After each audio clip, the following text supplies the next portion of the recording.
Dutsen Psyche 16 shine dutsen da ya fi duniyar arziki, domin kuwa da za a tattara duk kuɗin da yake cikin duniyar nan a haɗa a yi cinikin arzikin da yake kan wannan dutse, to da ba za a iya biyan ko da rabin dukiyar da take kan wannan dutse ba.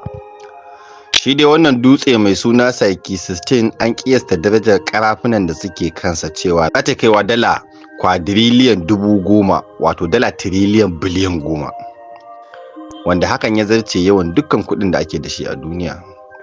Shi dai wannan dutse yana cikin ganuwar duwatsu ta asteroid belt, wacce take tsakanin duniyoyin Mars da Jupiter.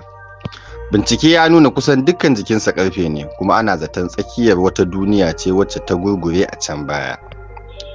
Tsakanin dutsen da duniyar Earth kimanin tafiyar kilomita miliyan 500 ne.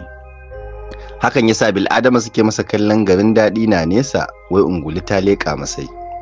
Hukumar NASA, wato hukumar nan ta binciken sararin samaniya ta Amurka, ta harba kumbo a shekarar 2023 don nazarin wannan dutse, kuma zai isa zuwa duniyar ne a shekarar 2029.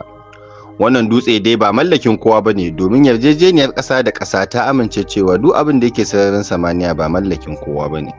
Sai dai kuɗin da za a kashe wajen kawo shi duniya zai sa a tashi babu riba, kila sai an samu sabbin fasaha nan gaba.